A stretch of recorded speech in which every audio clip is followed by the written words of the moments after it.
sobre a inclusão nas aulas de dança, certo, gente?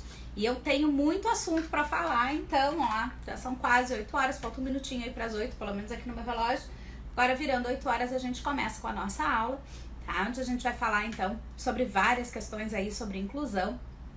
Como que a gente vai fazer inclusão nas nossas aulas, de que maneira a gente consegue trabalhar com inclusão, né? De como fazer isso na prática também aí nas nossas aulas de dança, né? De que maneira a gente consegue fazer isso, certo, gente? Então tá. Então, vamos lá, 8 horas e vamos começar, né? Então, gente, o que eu pensei para essa aula, né? Pra gente e tal. A gente primeiro, quando a gente fala de inclusão, eu acredito que a gente precise conversar um pouco e se orientar um pouco assim no que realmente é, o que é a inclusão, né? Então primeiro a gente precisa entender quais são os desafios desses processos de inclusão, para que a gente possa trazer isso para a nossa realidade de sala de aula de dança e ver como a gente pode trabalhar com essas crianças, né, que chegam dentro da nossa sala de aula, né, para fazer dança. Por que elas chegam na nossa sala de aula para fazer dança, né? Qual é o objetivo disso, né? O que a gente pode, com a dança, auxiliar nessas crianças e como fazer, como lidar com as crianças e como lidar com essa questão inclusiva, tá, gente? Então, vamos começar. Eu fiz aqui pra mim um roteiro guia, tá? Vou ir passando aqui na minha TVzinha, mesmo espelhado aqui pra vocês, nessa tela que tá aqui atrás de mim, só pra vocês poderem ir também avaliando e vendo, daí eu vou também mudando aqui pra vocês, tá? Então vamos lá. A primeira questão, tá, que a gente vai falar aqui sobre inclusão são quais são os desafios, né? Os desafios dessa questão da inclusão. Eu acho que a primeira coisa que a gente pensa assim em relação à inclusão é que a gente precisa conhecer, né? Sem eu ter conhecimento, né? Sem eu conhecer quais são as questões, o que acontece, né? Quais são os processos pelo qual passa aquela criança, qual é a diferença de pensamento, ou de maneiras de pensar, ou de, enfim, de comportamentos, né? Sem eu ter conhecimento, né? Sem eu conhecer, fica muito difícil, tá? Da gente conseguir compreender e saber como lidar. Então a primeira coisa que a gente precisa, né, acho que um dos grandes desafios é isso, é a gente, né, ter conhecimento sobre as deficiências, ter conhecimento sobre os transtornos, ter conhecimento sobre as síndromes, tá? E aí agora quando a gente entra aqui nas síndromes, a gente vai falar, a gente tem mais de 1000 síndromes diferentes, né? Então a gente vai conversar sobre a mais comum, né, a que tem maior incidência na população, tá? Mas a primeira coisa é essa, é a gente conhecer, ok? Conhecer pra quê? Porque a partir do momento em que a gente conhece, a gente consegue ir compreendendo. A gente compreende, a gente aprende como lidar, né? E aí com isso, aí agora eu tô falando a gente de uma maneira geral, de uma forma mais em relação à questão de sociedade mesmo, né? De ser uma sociedade que consiga fazer a inclusão, porque é isso que acontece quando a gente recebe, né, um aluno, uma bailarina para ser incluída nas nossas aulas de dança, né? A gente tem todo um papel social ali, não só em relação àquela aluna, mas em relação ao restante todo da nossa turma, né? Como que a gente lida com isso? Porque não é só eu saber lidar com aquele aluno, mas eu como professor saber lidar com as outras crianças, com a turma, com esse processo inclusivo, né? Então isso que a gente precisa, né? Pra quê? Porque a partir disso a gente consegue, a partir da compreensão a gente consegue aceitar, né? E a aceitação faz com que a gente elimine, né, ideias preconcebidas daquelas questões, né? Porque a gente tem alguns estereótipos, isso que vem das nossas questões históricos culturais, assim, de muito tempo, certo? Então, esse eu acredito que seja um dos grandes desafios, tá? Tem uma frase que eu gosto muito de usar, porque eu acho que faz com que a gente tenha esse entendimento de como é que funciona essa questão da inclusão, né? Que é aceitar o diferente é aceitar a nós mesmos. Então, gente, quando a gente trabalha com a inclusão, a gente trabalha justamente com essa questão de que a partir do momento em que a gente precisa, como que eu vou incluir um aluno, né, com qualquer tipo de deficiência, ou com qualquer transtorno, ou com qualquer síndrome, dentro da minha sala de aula e fazer com que o restante da turma perceba, né, e realmente se torne uma coisa inclusiva, né? para que a gente forme uma sociedade mais inclusiva. A gente está formando pessoas, a gente está fazendo transformações de vidas a partir daquele momento. Então, como que eu faço para que isso aconteça, né? Eu preciso mostrar que nós todos somos diferentes, gente. A diferença não tá só naquilo que a gente considera, né? E aqui eu vou já colocar algumas palavras, assim, termos que são importantes da gente conseguir pensar, tá? Então, um dos termos é, não existe, né, normal e anormal. O que existe é, né, desenvolvimento típico e desenvolvimento atípico, certo? Porque essa questão de conceituação também é muito relativa, tá? Então, todos nós somos semelhantes e todos nós somos diferentes. Cada um de nós tem as suas qualidades, cada um de nós tem as suas potencialidades, aquilo que a gente tem mais facilidade para fazer, tá? Seja em termos cognitivos, seja em termos motores, seja em termos de relações, seja em termos afetivos. Todos nós temos essas potencialidades e todos nós temos as nossas dificuldades. Nós não somos, por mais que nós sejamos todos semelhantes, nós somos todos diferentes. Então, a partir do momento em que a gente aceita o que é diferente, a gente tá aceitando a nós mesmos, né? Aceitando as nossas diferenças como pessoas, né? Que eu também sou diferente dos outros, né? E aí a gente começa a entender que a gente precisa, né, um do outro, como os seres sociais que somos, né? A gente vai se completando, né? Então, por exemplo, aqui a gente vai criando, agora trazendo um pouquinho para o nosso universo, aqui a gente vai começar a criar uma questão de que a partir do momento em que eu percebo, né, que eu sou diferente, que eu tenho mais habilidades para umas coisas do que para outras, eu não vou, de repente, querer fazer tripla pirueta, né, quando eu não tenho habilidade, quando eu percebo, né, que a minha habilidade, a minha maior aptidão é para saltar, não é para girar, né? Então, a gente começa a criar aqui também toda uma questão desse entendimento de que nós somos diferentes, né, de que cada um tem a sua potencialidade, e eu começo a aceitar, né, começa já a conseguir trabalhar essa questão de que eu respeito o outro, de que eu respeito o trabalho do outro, de que eu respeito o meu colega, de que eu respeito aquilo que eu tenho mais facilidade para fazer, e eu respeito inclusive as decisões que são tomadas pela minha professora ou pelo meu coreógrafo no momento em que está resolvendo essas questões de coreográficas, digamos assim, de quem vai fazer isso, quem vai ter o destaque daquilo, quem vai fazer o solinho não sei do que e tal, né? Então, vocês percebam que vai muito além essa questão inclusiva, ela vai muito além de só trazer, né, a criança que tem alguma deficiência, alguma síndrome, algum transtorno para dentro da sala de aula, mas ela vai dessa percepção, né, de que todos são diferentes, de que todos nós temos as nossas potencialidades, as nossas dificuldades, né, e que isso faz com que a gente aprenda a se aceitar, certo? Então, continuando aqui, né, então é isso que eu coloco aqui, é exatamente isso, né, que ter a bailarina de inclusão nos dá essa possibilidade, né, de oportunizar a criação de uma sociedade realmente inclusiva, né? Que respeita as diferenças de todos. E quando eu falo das diferenças de todos, eu tô falando de todas as diferenças, gente. Tô falando de todos os grupos, tá? De etnias, né? De todas as diferenças que a gente tem na nossa sociedade, tá? Então, a gente consegue fazer esse tipo de... Isto é inclusão, né? Inclusão não é apenas eu estar ali trazendo e colocando aquele aluno dentro da minha sala de aula, mas sim a maneira como eu lido com a minha turma inteira, né? Nesse processo de inclusão, e que isso vai para outras esferas, para outros momentos da vida e para tudo mais, certo? Então tá, vamos continuar aqui. Vou só mudar aqui também para vocês, pra gente poder ir passando. Então vamos lá, vamos falar então agora, né,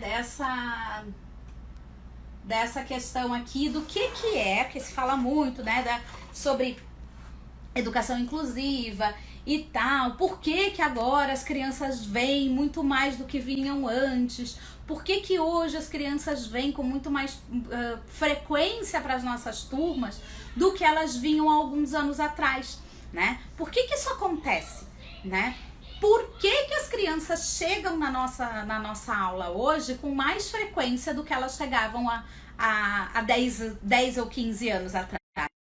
Quem já dá aula há mais tempo, né? O que que aconteceu? De repente a gente tem um monte de diagnósticos que não se tinha antes. Aconteceu alguma coisa que agora as crianças têm mais crianças? Não, o que aconteceu foi uma mudança na questão da educação inclusiva, né? E isso vem até das nossas leis, de diretrizes, de coisas assim. E isso impactou nessa questão de que essas crianças que antes, historicamente, ficavam em classes especiais, que ficavam separadas lá dentro da escola regular, né? Hoje elas não ficam mais separadas, hoje elas estão, né, incluídas dentro da sala de aula da escola regular. E isso deu a possibilidade, essa abertura, né, de que se a gente vai fazer realmente uma inclusão na sociedade, essa criança, né, e gente, quando eu falo aqui de criança, porque normalmente a gente começa com as crianças, tá, mas essa pessoa, enfim, ela vai estar inserida em todos os ambientes sociais, né, em todos os momentos que a gente vai poder tá colocando essa pessoa dentro da sociedade, e as aulas de dança incluem isso, né? Então, por isso, né, não é porque houve uma eclosão de repente de muitas pessoas, não, é porque hoje a gente tem a gente, né, com essa mudança da educação inclusiva, aconteceu isso. Então, essa é uma ideia de educação inclusiva, né? É uma ideia recente, tá, gente? É uma ideia recente no nosso processo histórico, né? E ela começou, para vocês terem mais ou menos uma noção da época, mais ou menos ali por volta da década de 30, tá? E aí quando eu fiz uma pesquisa, né, lá nos stories do Insta, esses tempos, né, sobre qual você gostaria de saber, uma das questões que eu coloquei ali, e aí veio lá, que a maioria das respostas foi que eu queria saber sobre todas, né, eu coloquei lá autismo, que é o que a gente vai falar hoje, tá, gente? Sobre autismo, como lidar com isso, né, dentro da nossa aula, sobre autismo, sobre síndrome de Down e sobre deficiência intelectual, tá? E a gente tem, então, a questão toda aqui, tá? De que o nosso primeiro marco dessa mudança, né? De como que vieram essas crianças para a educação inclusiva, o primeiro marco é essa questão mesmo da deficiência intelectual. Então, é a partir, né, de alguns processos históricos relativos à deficiência intelectual, né? Que se dá essa questão da educação inclusiva. Aí a gente tem como um outro marco, vou falar bem rapidinho desse processo sim, só para vocês saberem da onde eu tô vindo, né, gente? Porque eu acho que é importante a gente saber de onde a gente vem caminhando, né? Em 1960 a gente tem uma integração, né, escolar e uma mudança nos currículos, né, escolares. Principalmente em relação às crianças com deficiência intelectual. Nós já vamos falar sobre o que acontece, como que a gente lida e como que a gente trabalha na dança, tá? Porque nessa época houve essa mudança e era a criança que precisava. Olha que importante isso, da gente perceber, da gente entender e da gente tá ciente de como isso acontece, tá? Porque muitas vezes é isso que a gente faz. Muitas vezes é isso que a gente espera do aluno que entra na nossa sala de aula.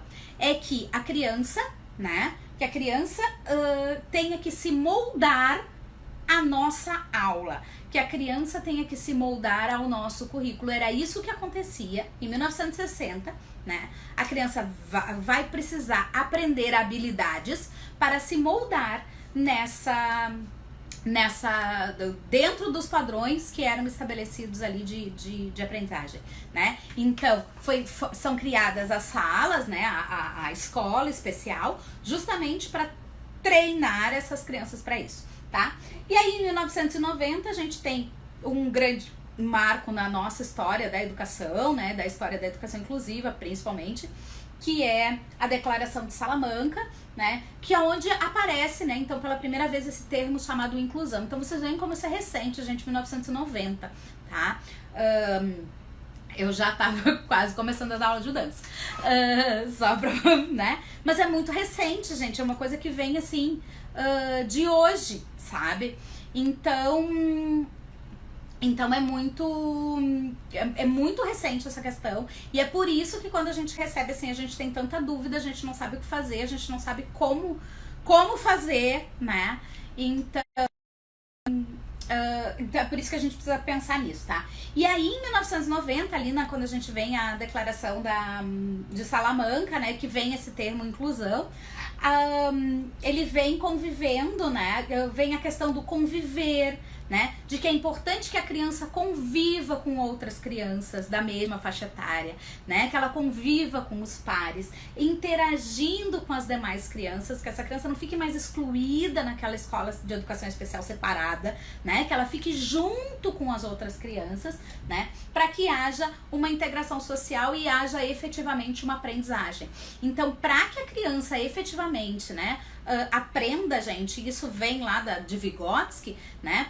Precisa dessa relação. Então, quando você tirava antes, né, antes de 1990, as crianças, colocava as crianças naquelas salas de educação especial separadas, né? Você tirava a possibilidade da criança de fazer essa integração com os pares e de aprender com os pares, né? Então, muitas vezes eu sei que dependendo do caso, às vezes é difícil, mas quanto mais a gente conseguir realmente acolher essa criança que tem algum tipo de deficiência, de transtorno ou alguma síndrome dentro da nossa sala de dança, e para que a gente consiga realmente fazer esse processo de inclusão dessa criança nas nossas aulas, tá? Porque isso é muito importante, tanto para o que eu estava falando antes, né, dessa questão da gente gerar essa questão toda de uma sociedade né, inclusiva, e inclusive em todos os sentidos, quanto na questão da gente conseguir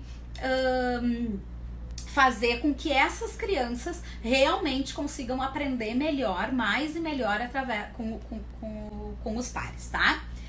Aí eu trouxe para vocês aqui rapidamente o que quer dizer, né, o termo deficiência, porque a gente confunde muito os termos e as terminologias. E por que isso é importante, gente? Porque a gente vai falar com pai e com mãe, porque a gente vai falar com outros pais e com outras mães, porque a gente tem um processo como educador de responsabilidade social, né, muito grande. Então é importante que a gente saiba como fazer isso e quais os termos e por que não se usa outros, tá? Para que vocês entendam, existe uma lógica, né? Porque alguém resolveu nascer um dia. Eu vou falar rapidinho sobre os termos deficiência, tá? E como que a gente organiza isso. Só antes, gente, tem aqui, alguém me perguntou como compartilha essa live para os meus seguidores, tá? Aqui essa pergunta tá no Insta.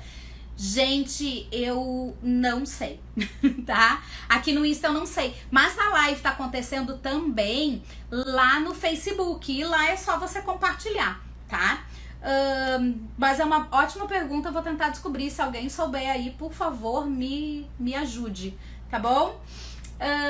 Então vamos continuar aqui, tá? Porque é um tema bem importante. Então esse termo deficiência, né? Ele é um termo, ele veio arregado nos últimos tempos de um novo conceito, tá? De um conceito onde a gente pode, né, fazer com que essa pessoa ela seja mais integralizada na sociedade, né? Ela seja atuante e consiga, porque a partir do momento em que ela atua na sociedade, ela modifica a sociedade, né? Então hoje, por exemplo, a gente já tem, né, em quase todos os lugares a gente chega num banco, numa clínica, enfim, em muitos lugares a gente já tem a questão, por exemplo, das rampas de acessibilidade, né, que são super importantes para que a gente possa, né, por exemplo, para as pessoas que têm deficiência físico-motora, né. Então hoje a gente já vê, olha como modificou a nossa sociedade, né. Por quê? Porque hoje a gente tem uma pessoa muito mais. É claro que ainda falta muito, tá, gente? Eu não tô dizendo que tá legal e que tá bom, falta muito. Mas a gente precisa acolher isso, né? E esse termo, né, da deficiência veio nos trazer isso, tá? Quem definiu, né, esse termo, essa nova nomenclatura, chamando, né, isso mesmo como deficiência, né, isso vem do CIF, né, que é a Classificação Internacional de Funcionalidade, tá, vem da Organização Mundial de Saúde, tá? tá, gente? Então, só para vocês conhecerem e saberem um pouquinho.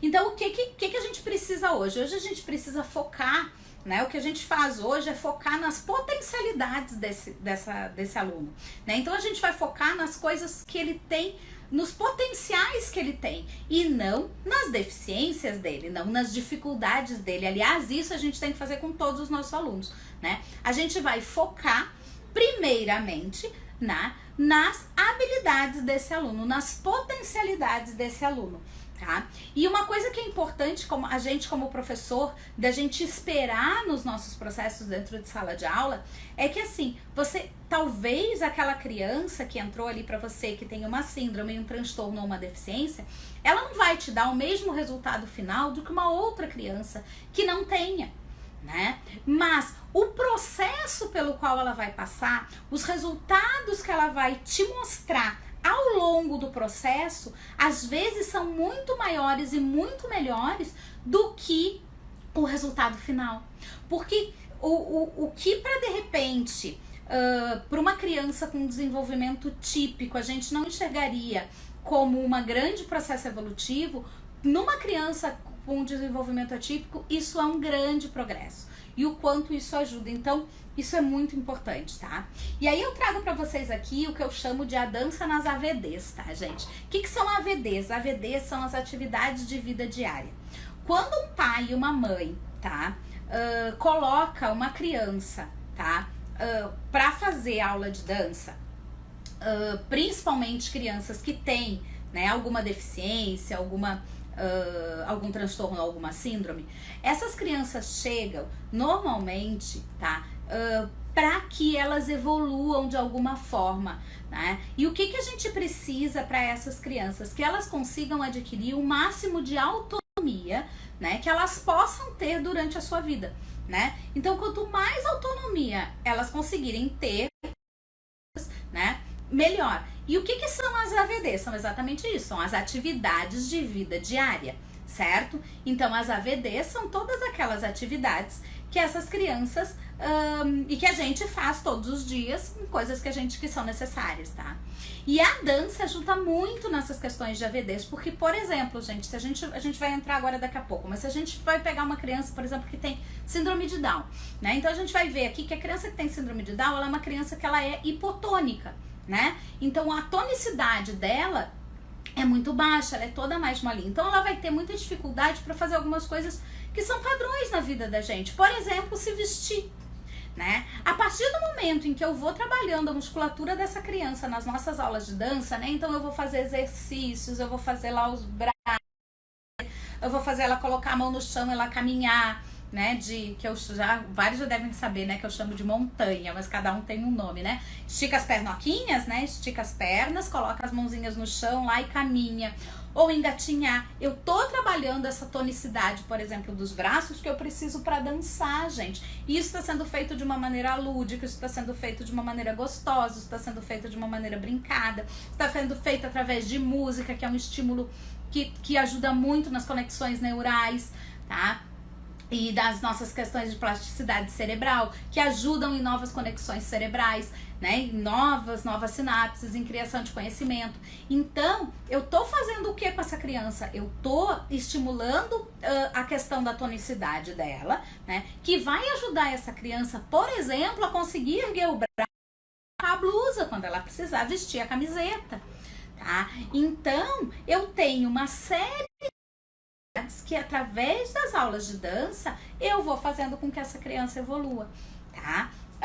Nas AVDs, tá? Porque é isso que a gente precisa, que essa criança tenha, né, o máximo de autonomia, certo? Nas suas atividades. Okay? Aí a gente tem aqui, ó, o termo, né? Eu vou falar um pouquinho rapidamente desse termo, tá? Porque às vezes a gente se usava, né? O termo que não se usa mais, saiu em desuso, né? Se usava muito o termo excepcional. Esse termo, só para vocês saberem, não se usa mais. Ele veio, na verdade, para designar as crianças que tinham altas habilidades, né? Então, as crianças né, que também tá aí dentro, né, da inclusão, as crianças que têm altas habilidades, né? Superdotação ou altas habilidades também tá aqui, né? Considerado dentro da questão da inclusão. E são crianças, e era um termo utilizado para essas crianças e acabou se generalizando por um período para muitas outras, mas a gente não usa mais esse termo, tá, gente?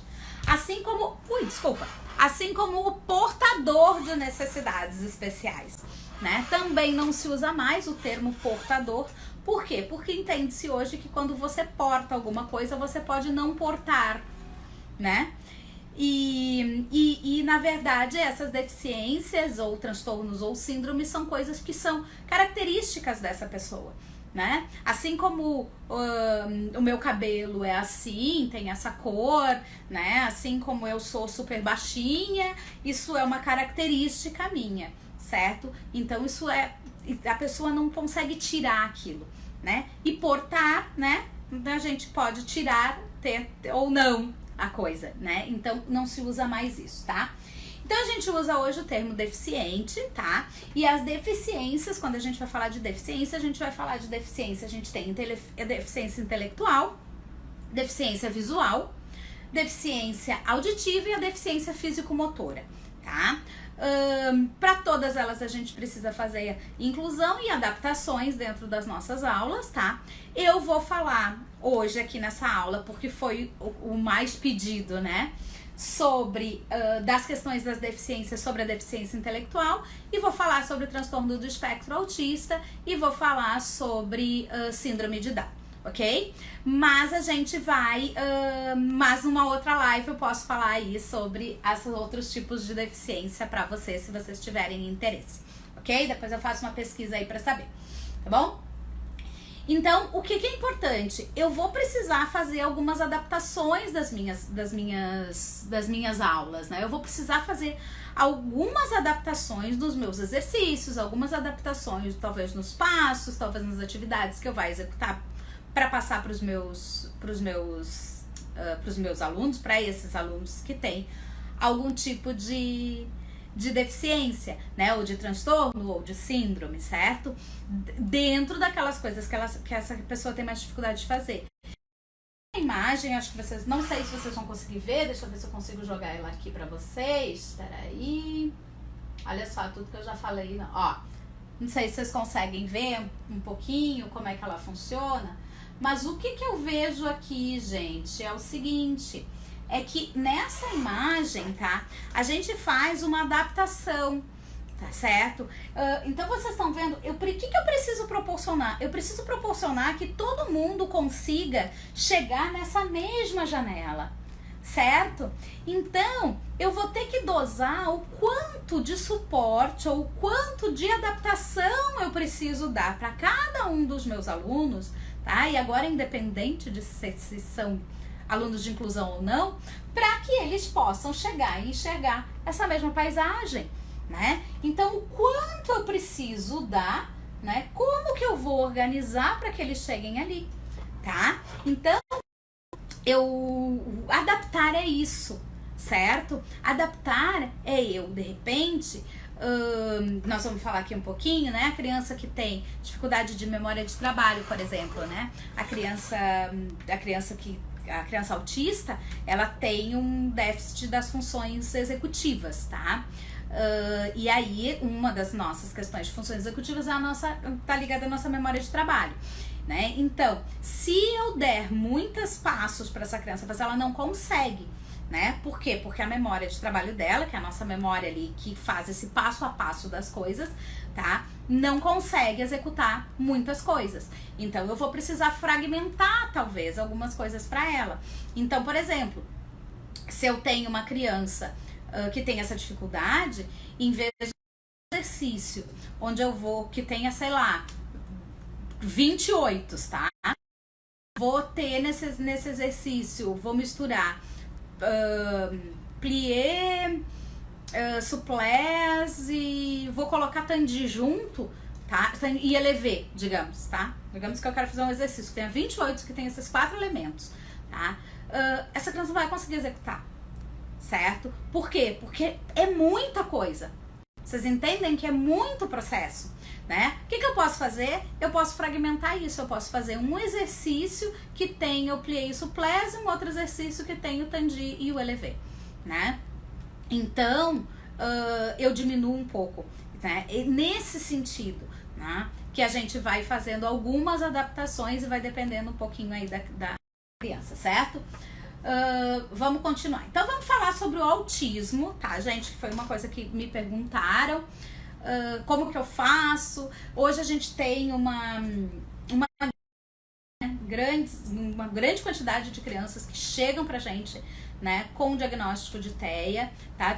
TEA, né, gente, é transtorno do espectro autista, que chegam com esse diagnóstico. E também aqui eu digo pra vocês, o que aconteceu que agora tem tanta criança que chega com diagnóstico por criança autista, porque... tá? Primeiro porque hoje se tem mais informação, né? Segundo, porque o DSM-5, tá? Mudou isso e trouxe isso para essa questão do espectro. Então aquilo que era tudo muito fragmentado, hoje está tudo dentro de um grande guarda-chuva, né?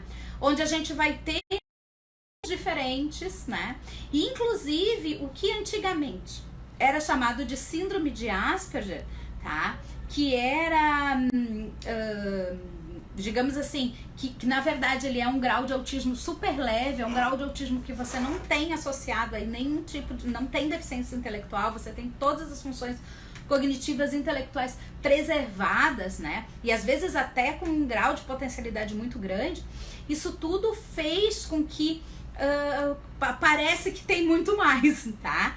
Mas não é que tem muito mais, é que hoje a gente tem mais informação e esse todo aí fez com que essas coisas acontecessem. Mas vamos ver o que é.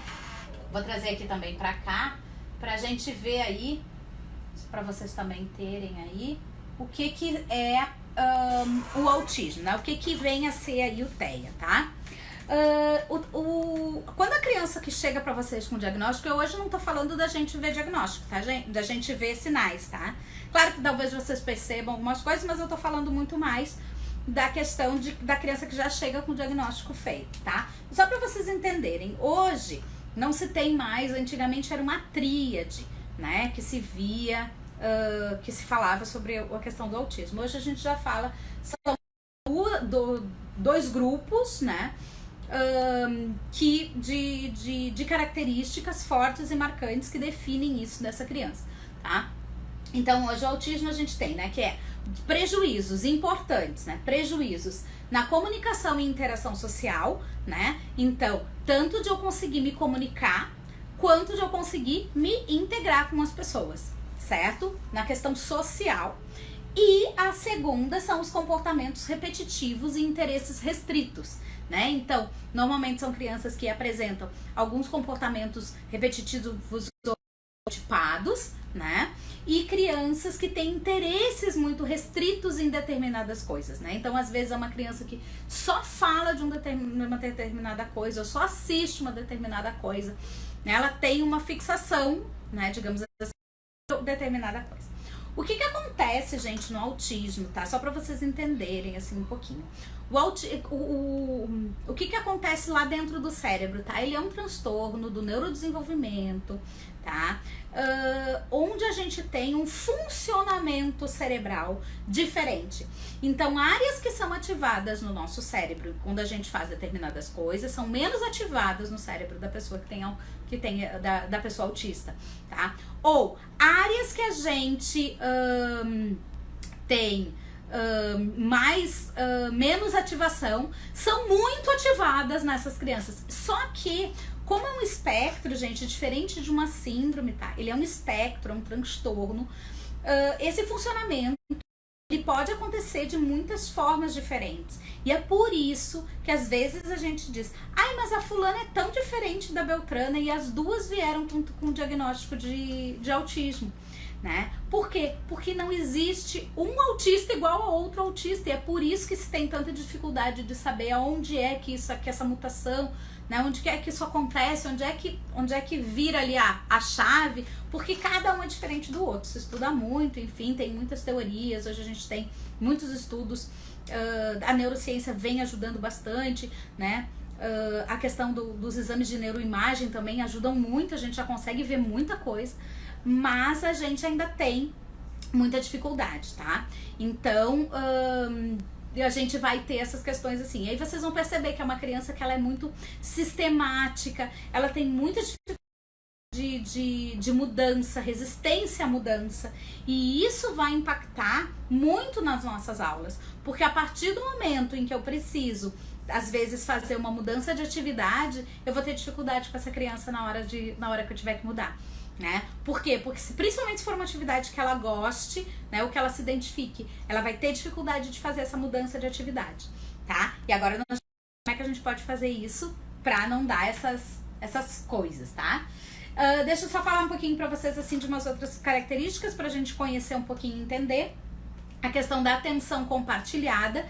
Então, uma criança que tem bastante dificuldade nas questões de atenção compartilhada, né? E isso faz com que, por exemplo, se eu tiver muita coisa acontecendo ao mesmo tempo, ela vai ter dificuldade de focar no que ela precisa fazer, tá? Então, por exemplo, se eu deixar essa criança próximo de uma janela, ela vai ter dificuldade de prestar atenção na minha aula. Se eu deixar essa criança perto, por exemplo, da porta, e a porta é de vidro, ela vai ter dificuldade de prestar atenção na minha aula, né? Se eu tiver muitas coisas acontecendo ao mesmo tempo, eu vou ter que treinar muito com essa criança para que ela não perca a sua atenção daquilo que ela precisa fazer, né? Em vez de ficar olhando. Então, por exemplo, coreografias onde tem 3 grupos, né, fazendo coisas diferentes ao mesmo tempo, essa criança vai ter mais dificuldade de focar, né? Ah, mas e aí, como é que vai ser? Eu nunca vou poder fazer isso? Claro que você vai poder fazer. Mas o que você vai fazer? Você vai fazer um treino de uma forma gradual para que ela consiga fazer isso, para que ela consiga melhorar essas questões,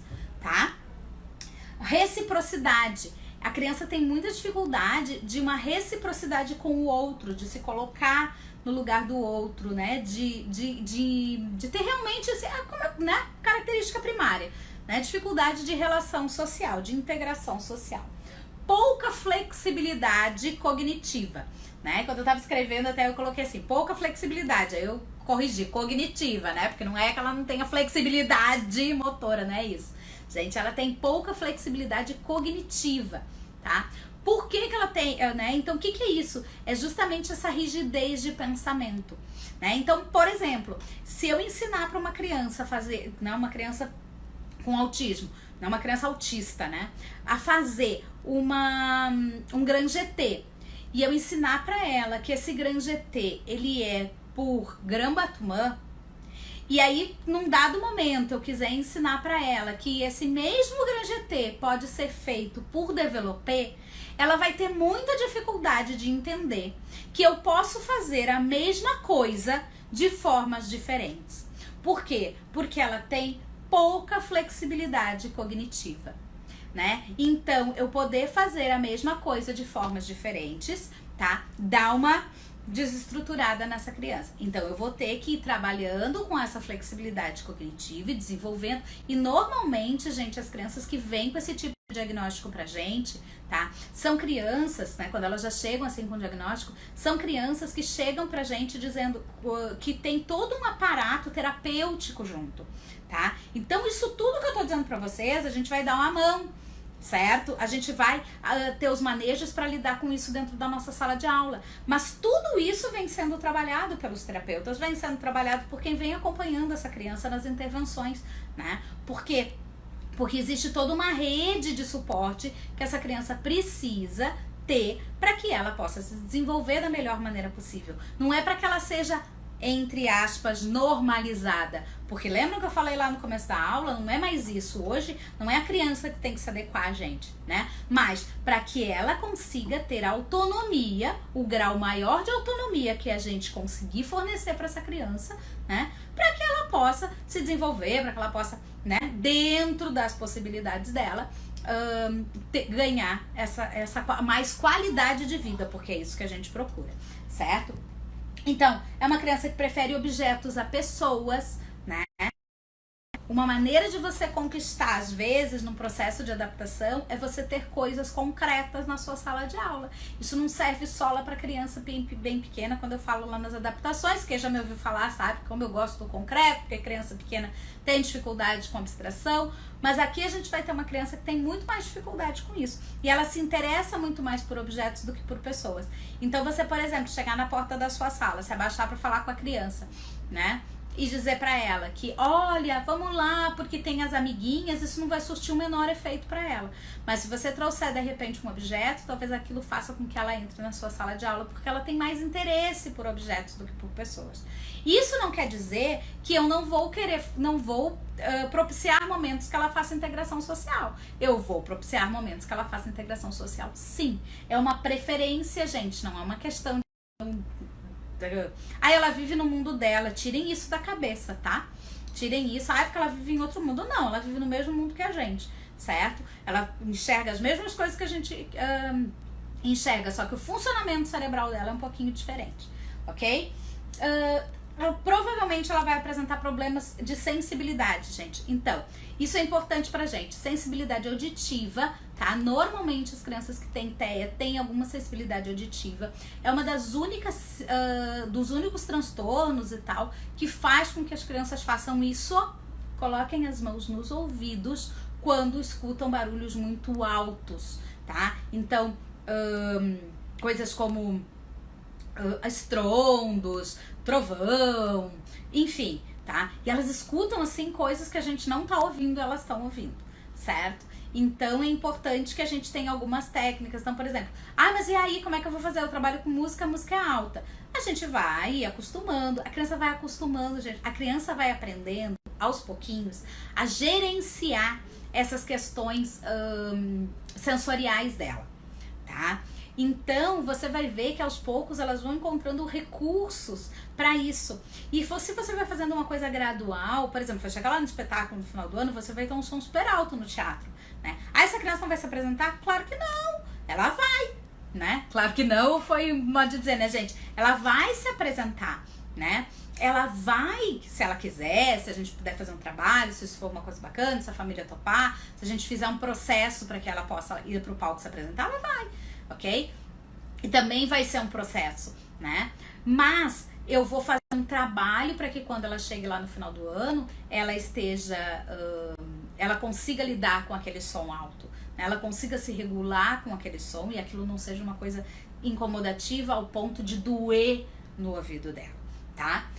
Assim como a sensibilidade de toque, sabe? Tem algumas crianças que são super sensíveis e outras que são não têm sensibilidade, né? Então a gente também precisa saber disso, precisa conhecer isso, precisa saber se essa criança tem ou não tem, porque a gente vai precisar tocar para fazer correção, né? A gente vai precisar tocar. Então, assim, os toques, né? Quando você for fazer, né? Normalmente a maioria são hipossensíveis, tá? Existem algumas que são hipers.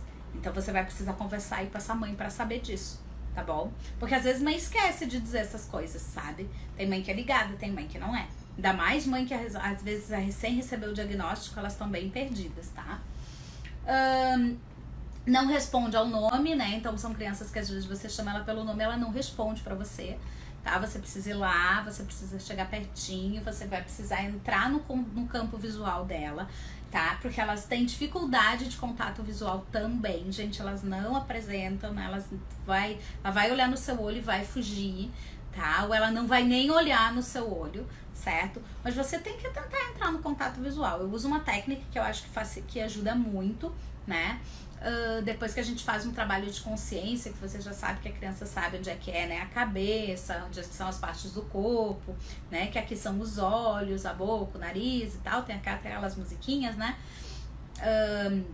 Tô falando de criança pequena, né, gente? E aí normalmente eu me abaixo, fico na altura da criança e eu digo pra criança assim: cadê o meu olho? Você consegue encontrar o meu olho?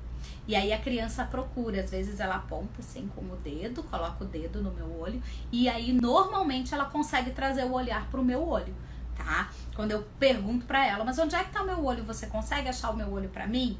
Né? E aí ela vem, tá? E aí você consegue dar a diretriz do que você quer que ela faça, consegue dizer o que você quer, você consegue dar o comando, porque senão ela tá assim, ó, com um universo de coisas. Porque uma das coisas que acontece, gente, na criança, da criança autista, é que o nosso cérebro, a gente tem ali no desenvolvimento típico, né? A gente tem algumas podas neurais que acontecem durante a nossa vida. O que é isso? Tudo aquilo que a gente vai aprendendo, né? Todas as coisas que a gente vai vivenciando, vai aprendendo, vão criando sinapses, né? Então vão criando relações neurais, vão criando. Só que é mais ou menos como o guarda-roupa da casa da gente, né? A gente vai comprando roupa, a gente mulher, né? Que ama fazer isso. A gente vai lá comprar roupa, enfia no guarda-roupa, vai lá comprar roupa. Chega uma hora que o guarda-roupa não suporta mais aquele monte de roupa que a gente tem lá guardado. Então a gente vai ter que fazer uma limpa, né? Aí a gente vai lá ver aquilo, o que a gente vê? Aquilo que a gente já não usa mais tanto. E aí a gente vai tirando isso, né? Vai doar, vai dar, vai vender, vai, enfim, né? Cada um vai fazer o que quiser, mas você tira aquilo do seu guarda-roupa. E essas podas neurais que acontecem na gente, no nosso desenvolvimento normal, é justamente isso, né? Em algumas idades, o cérebro faz uma poda. Ele vai lá e corta aquilo que não é mais usado, né? Aquilo que a gente não precisa mais para dar espaço para novas aprendizagens e até para que ele possa conseguir achar as coisas lá dentro quando ele precisa usar.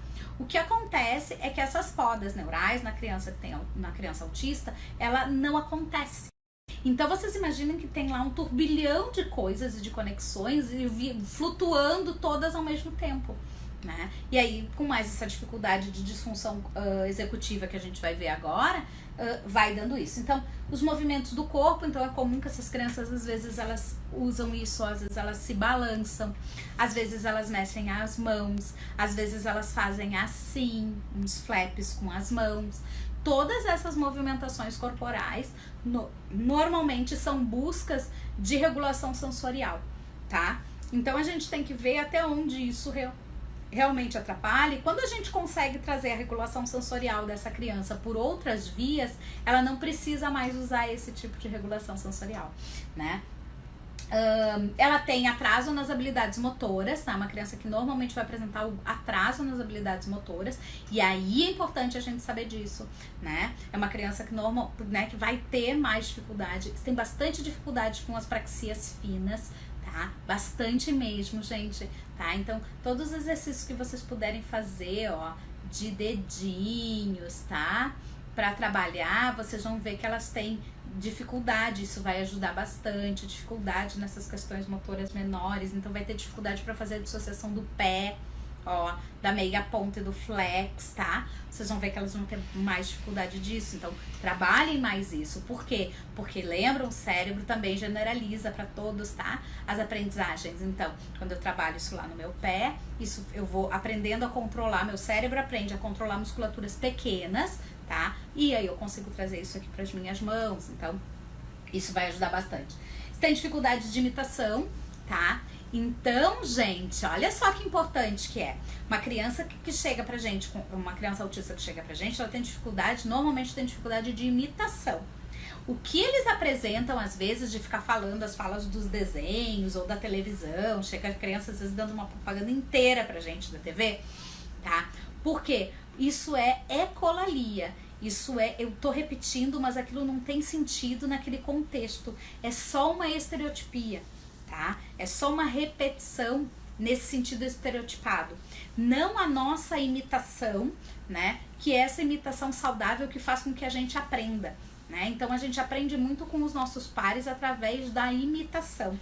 E isso vem de um processo de um processo cerebral, né, através dos nossos neurônios espelho. Então, por exemplo, gente, isso é fato, e os chimpanzés também têm essa mesma característica que a gente, né? Se eu bocejar aqui agora, provavelmente muitos de vocês vão começar a bocejar também.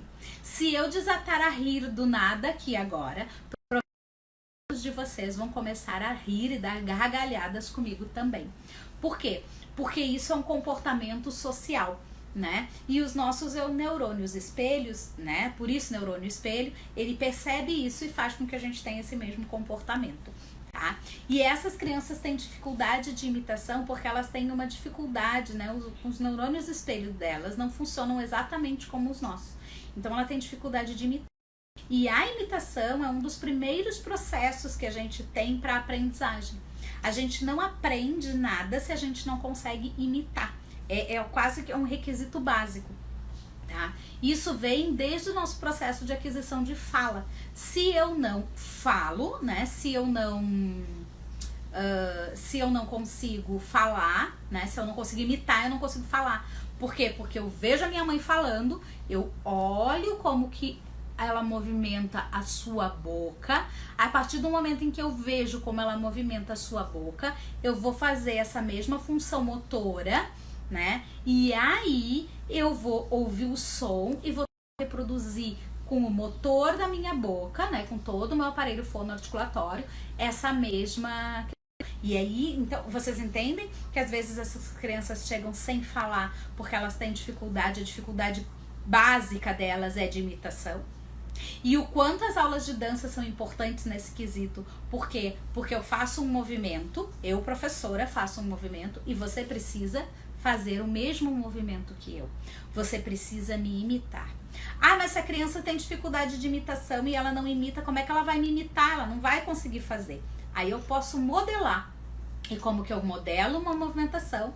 Aí eu fiz, a criança não fez. Eu vou dizer pra ela, faz igual. Ó, faz igual a prof, né? E aí eu vou fazer. Digamos que a movimentação seja essa, né? Faz igual a prof.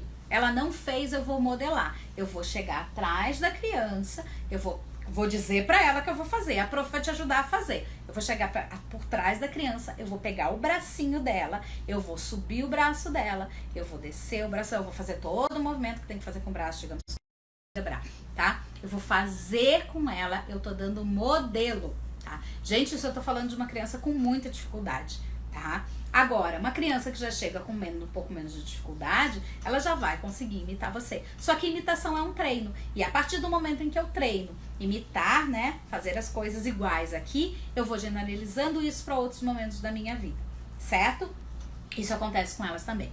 Se tem dificuldade com a teoria da coerência, ou se a gente enxerga uma parte de uma coisa, isso tá lá no nosso cérebro, a gente consegue entender o contexto, né? A criança autista não, ela enxerga uma parte de uma coisa, ela só enxerga aquela parte, ela não consegue entender todo o contexto, tá? Então a gente precisa entender isso, que funciona dessa forma. A teoria da mente, que é aquilo de se colocar no lugar do outro, né? Bastante dificuldade de eu conseguir me colocar no lugar do outro. Então, todas essas coisas que a gente utiliza, olha aqui para quem trabalha com criança pequena e a gente usa muito isso, né? É assim. Então, agora a gente vai pular que nem como se a gente fosse um coelhinho. A primeira coisa que passou na cabeça de uma criança autista é: eu não sou um coelho. Porque ela não é um coelho. Transformei todo mundo agora em fada. Ela não é uma fada. Então, ela tem bastante dificuldade. Isso é, porque quando a gente faz isso, né? Pular como um coelho, fazer as asas de uma borboleta, enfim, todas essas referenciais, né, que a gente dá às vezes, né, para criança, isso é se colocar-se no lugar do outro, gente, tá? Isso serve para que a gente aprenda a se colocar no lugar do outro, a ter empatia, né? Além de, claro, dar recursos para o nosso cérebro entender as aprendizagens e buscar aquilo que para ele já é conhecido, né? Mas principalmente nessas questões da teoria da mente, né? De eu conseguir me colocar no lugar do outro. Então, esse se, né? Se você fosse tal coisa, né? Vamos fazer de conta. Tudo isso para criança autista, ela tem muita dificuldade de fazer. Então você vai ter que usar de outras estratégias e de outros recursos, né? Então, como que o coelho pula? Ah, o coelho pula assim. Então agora a gente vai pular igual o coelho. É diferente de você, sabe? Primeiro você dá a referência, né? Ou a gente vai saltar assim, você mostra, tá? Então, mais nessas questões aí que a gente precisa dar uma cuidada, certo? E as disfunções executivas, né? Que são todas as questões de funções executivas que essas crianças vão ter mais prejudicadas. Funções executivas, né? Elas ficam aqui localizadas no nosso lobo frontal, né? Então, de controle inibitório, de memória de trabalho, de flexibilidade cognitiva, todas essas funções, né? Se encontram aqui, tá? Quem é aí aluna do meu curso tem lá um módulo que fala só sobre funções executivas, onde eu explico tudo direitinho como trabalhar. Mas essas crianças aqui, né, elas têm disfunção nas funções executivas, então elas têm dificuldade, tá bom? Vamos lá, continuando. Então, ó, já falei várias dessas coisas, né? Então, só pra gente pegar aqui. Então, na dança, nas nossas aulas, o que a gente pode fazer? O passo a passo, que foi aquilo que eu falei pra vocês, né? Você pode dar o passo a passo pra essa criança de como fazer as coisas, ok? Pra que ela consiga, né? Você pode quebrar ou você pode simplesmente colocar um passo a passo de como ela pode fazer as coisas. Né? E isso serve para a rotina da sua aula, tá, gente? Você dá um passo a passo para ela do que ela vai fazer. Então, por exemplo, você pode colocar através de imagens ou através, né, de rotina visual ou através de escrita, se você já tem crianças maiores que escrevem, o que vai acontecer na sua aula. Então, ela sabe o que vem depois. E aí, quando você apresentar a mudança da atividade, ela não vai ter mais aquela resistência à mudança, sabe? Por quê? Porque ela já sabia que ia vir uma outra atividade depois, né? E aí você dá a modelagem, que foi isso que eu falei pra vocês, né? De dar um modelo, mostrar, ou você mostrar na criança como fazer. Então você quer fazer, por exemplo, um grambatumã, você vai pegar a perninha, né? Vai levantar, você vai mostrar a sua. Se ela não fizer, você pega a perninha dela, levanta, né? Pra que ela entenda, tá? Se colocar no campo de visão da criança, então tente sempre se colocar no campo de visão dela para conseguir conversar com ela. É claro que ela vai fugir, mas aí tem algumas técnicas, né? Colocar a mãozinha no ombro da criança também ajuda, certo? A rotina visual, já vou mostrar para vocês algumas coisas de rotinas visuais que vocês podem usar com todas as crianças com autismo, mas para eles funciona bem melhor. Então você pode, por exemplo, usar rotinas visuais, cartõezinhos assim, ó, por exemplo, esse aqui é fazer uma rodinha, né? Então, você vai trabalhar numa roda e você pode colocar lá na sua rotina que vai ter o momento da roda, então você coloca uma imagem da roda. Aí, sei lá, depois você precisa, né? Você usou o material e vai ter que guardar o material. Então você pode colocar lá uma imagem, ó, de que agora vai ser a hora da gente guardar o material.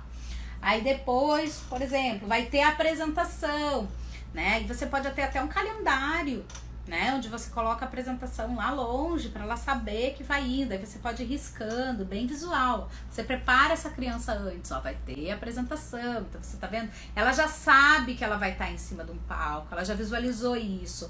Ela já visualizou que tem uma plateia embaixo, por mais que seja assim, num cartãozinho, tá? Isso ajuda muito, tá? Porque a questão visual delas funciona super bem, então usem e abusem. Tá? Isso aqui dá também essa sensação de antecipação. Aí você pode criar, por exemplo, algumas regrinhas, né? O que é legal, o que não é legal de ter na sua aula, né? O que é dedinho pra cima, o que é dedinho pra baixo. Comportamentos que você espera dessa criança. Então, por exemplo, eu espero que você seja carinhoso, tá? E você pode usar uma coisa assim, né? Então aqui a gente pode dar abraço, a gente pode dar beijinho e tal. É uma criança que tá o tempo todo dando abraço, dando beijinho, você já não vai usar isso, né, gente? Você tem que conhecer o seu aluno, ok? E aí você pode usar as coisas que você não quer que a criança faça. Por exemplo, né? Digamos que você dê aula numa escola regular, numa sala que não é uma sala de dança, e você afasta assim as cadeiras, as classes e tal. E aí essa criança de repente vai subir em cima das cadeiras. Então você faz lá, não pode subir em cima das cadeiras. E aí o não pode, você faz um X, ó, é visual, ela sabe que ela não pode. E como essas crianças têm bastante questão de literalidade das coisas, gente, literal mesmo, tá? Se você disser pra uma criança, ó, então agora a gente vai voando pra não sei aonde, ela vai achar que ela vai voar, de verdade, tá? Então, se você disser, tire o casaco, quando a gente chegar no carro, quando ela parar do lado do carro, ela vai tirar o casaco, né? Então, você precisa ser bem específico nas instruções, nas coisas que você disser pra ela. E aí você pode usar, por exemplo, não pode ficar lá se escondendo, ó, atrás da mamãe, né? Quando você chegar na aula, você vem pra aula, você não se esconde atrás da mamãe, combinado? Aí você vai ser... Isso é bacana, né? Não pode brigar, né? Então, aqui nessa sala a gente não pode brigar, tem um X e tal. E aí você pode ir usando essas rotinas visuais. Pessoal do Insta, vai terminar aqui o nosso tempo, eu vou sair, mas eu volto, tá? Eu vou sair e volto de novo aqui no Insta. Então deixa eu só mostrar aqui, ó. Isso aqui você pode usar para fazer marcação de lugar dessa criança, tá, gente? Ó, é um alvo. Esse aqui é um adesivo. Você pode marcar com várias coisas, tá? Mas isso ajuda bastante, ó. Quero ver se você consegue ficar com o seu bumbum sentadinho lá no alvo, tá? São algumas coisinhas, uns recursos aí que eu trouxe para vocês poderem utilizar, tá? Peraí, pessoal do Face, só vou botar lá Vou lá entrar de novo. Deixa eu entrar aqui no Insta outra vez. Instagram, voltei, queridos. Deixa eu só esperar o pessoal ali voltando. Tô de volta. Voltei aqui no Insta, tá? Ó, o pessoal tá voltando aí. Oi. Vamos lá, continuando então. Não falei nada, tá, gente? Ali naquele intervalinho. Tô por aqui. Então, continuando, tá, gente? Então, o que a gente vai ver, né? Outra coisa que a gente pode trabalhar bastante com essas crianças são as histórias sociais. Então, histórias sociais é tipo uma história em quadrinhos daquilo que vai acontecer, né? Então, você pode trabalhar, por exemplo, para apresentação de final de ano, você pode trazer uma historinha social para ela, tem um livrinho, né? Um livrinho sobre a apresentação, você mostra antes, isso tudo o visual vai ajudando, tá? Música, sensibilidade auditiva. O que eu posso fazer e ter dentro da minha sala de aula, por exemplo, para trabalhar com essas crianças essa questão de sensibilidade auditiva, né? Eu vou ir trabalhando aos poucos, mas ela sente. Então eu posso dar um recurso para essa criança, por exemplo, para que ela consiga lidar melhor com essa questão de sensibilidade auditiva. Isso aqui, gente, é ótimo, tá? Esse aqui, na verdade, ele é um abafador, tá? É um abafador, é um desses de inverno, de frio, certo? Que você pode ter, e só isso da criança colocar, ó, lá, já dá uma super segurança para ela, sabe? Em relação, porque diminui um pouco. E esses são melhores do que fones de ouvido desses pequenos, tá? Por quê? Porque esses pequenininhos, eles não dão esse fechamento que vai dar uma segurança maior. Então você pode ter isso dentro da sua aula para oferecer, ver. Você quer colocar esse aqui para ver como fica? Se você acha que fica melhor a música, né? Então você pode ir usando coisas assim, tá? E talvez você possa usar isso como recurso até na sua apresentação de final de ano, se essa criança fosse desregular muito, certo? Sei lá, inventam, né? Você pode fazer na Frozen, enfim, tá? É uma ideia, ok? Propriocepção, então essa questão, né? Exercícios, gente, que estimulem essa questão do sistema proprioceptivo, que é o nosso sistema sensorial que está localizado nas nossas... nos nossos músculos, né? Então, bolinha que amassa, massagem, aquelas coisas de coleguinhas de fazer massagem ajuda bastante, tá? Rolar no chão, né? Então, rolar assim esticadinho, fazer rolinho, rola para um lado, rola para outro lado. Isso tudo vai ativando o sistema sensorial de propriocepção e vai fazendo com que essas crianças fiquem mais reguladas e mais concentradas para sua aula, tá? Trabalho de sistema vestibular. Sistema vestibular, já falei várias vezes em outras aulas, vou repetir aqui. Sistema que fica localizado aqui dentro no labirinto, né, dentro do nosso ouvido médio, né, que nos dá essa sensação de verticalidade, certo? Então o sistema vestibular, ele também tem ligações aí com a nossa linguagem, né, com o nosso senso, né, e é por isso que essas crianças, ó, balançam, saltam, giram, porque tudo isso ativa sistema vestibular e aí faz com que elas consigam se regular melhor. Então, ó, dica, tá? Saltos, né? Vamos saltar, você vai fazer ativação do sistema vestibular, todas as atividades de salto, roda, né? Então, vamos fazer uma roda e vamos girar nessa roda para ativar. E isso vai diminuindo as questões do sistema vestibular. Eu coloquei aqui para não esquecer de falar para vocês, porque a luz é muito importante. Então, se você tem porque também tem uma sensibilidade, né, dessa questão visual, muita luz, né, ou uma luz que chama atenção. Então, cuide, por exemplo, às vezes a gente dá uma aula numa sala super iluminada e aí e a gente tem uma cortina, alguma coisa assim, entra só um facho de sol dentro da nossa sala. E às vezes basta aquele facho de sol, de raio de sol dentro da nossa sala para tirar a atenção do aluno, fazer com que ele só fique em função daquilo ou que aquilo incomode ele de uma forma muito grande. Então, evite colocar essa criança nos posicionamentos da sua sala de aula em lugares onde tem esses reflexos de luz que vai direto nos olhos, né? Ou que ela vá fazer, por exemplo, um exercício e que tem aquela luz ali incomodando, tá? Materiais, né? Então, use esses materiais concretos que você possa ter ali, né? E essas questões de localização na sala. Então, assim, uma criança que vai sempre precisar de modelo. Então é importante, você dificilmente ela vai ser, se você coloca ela mais perto de você, ou você coloca ela, se ela for fazer uma fila, uma coisa assim, que ela ande no meio dessa fila, né? Que ela tenha referenciais para quando ela vira para um lado e para quando ela vira para o outro, né? Porque se você coloca ela na ponta, por exemplo, e você tem lá uma movimentação, uma coreografia ou até uma barra, né? Que ela vai virar, né? Ela perdeu o referencial. Então, sempre que você tiver referencial para essas crianças, você melhora, você facilita a vida dela e o engajamento, o entrosamento dela com a turma, tá bom? Eu trouxe para vocês também uma coisa que eu acho bem bacana, que eu vou falar agora aqui com as crianças com síndrome de Down, mas que eu acho bem legal, que dá pra gente usar assim nas aulas também, que são algumas coisas aqui do modelo do método TEACH, tá? O método TEACH é um método de ensino, certo? Para crianças com autismo e que você pode utilizar para elas e também para as crianças que têm síndrome de Down, tá? Eu trouxe aqui, ó, a imagem, por exemplo, ó, deixa eu mostrar para vocês. Peraí, deixa eu virar aqui. Ó, de alguns tipos de rotinas visuais, ó, gente. Então, por exemplo, você pode colocar ali, ó, faz uma rotininha, pode fazer isso com velcro, das coisas que acontecem dentro da sua aula, das partes da sua aula, né? E aí você vai, se você faz com velcro, cada vez que a criança faz uma atividade, ela vai ali e tira essa rotina, né? Aí ela tira e guarda, né? E aí ela vai entendendo que tá chegando no fim da aula, por exemplo. Tem criança que ama fazer a aula, daí chega na hora de ir embora, não quer ir embora de jeito nenhum, né? Então você tem de tudo um pouquinho.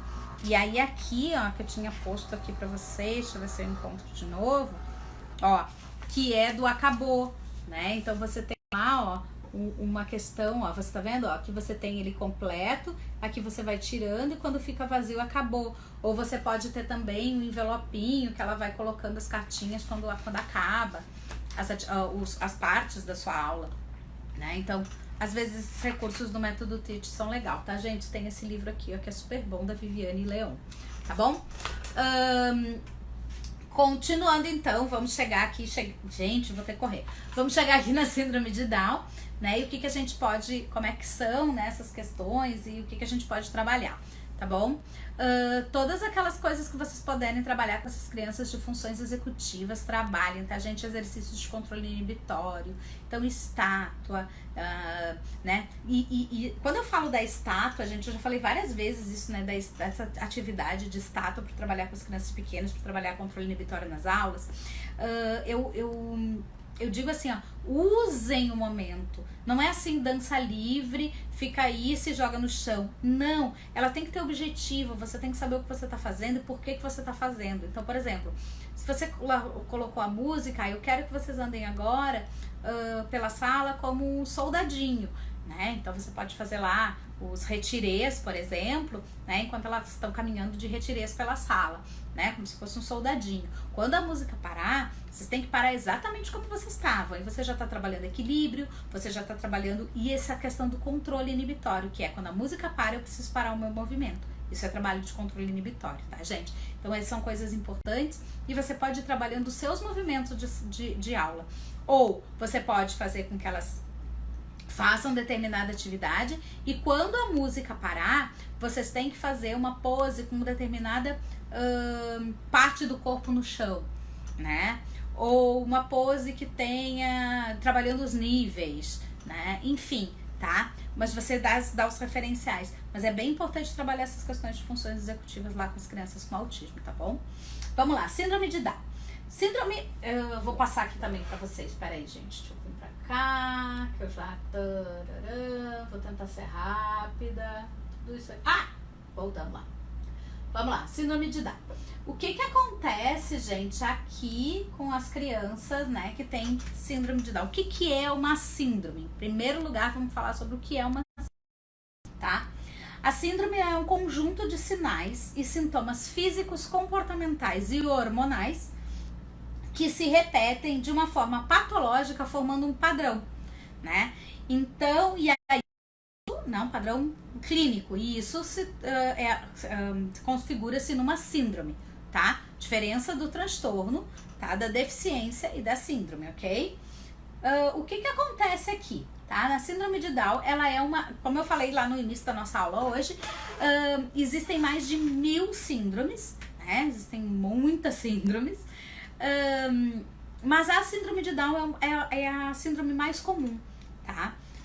Que a gente tem mais casos, né? A incidência dela, só para vocês terem uma ideia, assim, a incidência da síndrome de Down é de 1 nascimento a cada 800 nascimentos. Então, gente, é muito pouco, tá?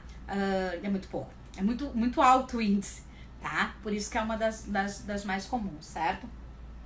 O que é, né? Uma alteração no cromossoma 21, né? Então, os nossos cromossomos, eles vêm, né? A nossa questão genética, a gente recebe, né? São sempre em pares, né? Um que vem do pai e um que vem da mãe, certo?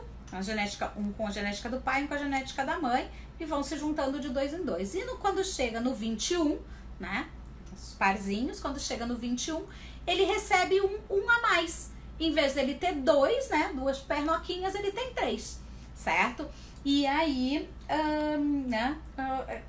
Isso é a síndrome de Down, ok? E aí a gente vai ter, junto com a síndrome de Down, que isso é bem importante, gente, a gente vai ter algumas questões, algumas comorbidades que podem vir associadas. Então, por exemplo, 10% das crianças que têm síndrome de Down também tem como comorbidade o autismo.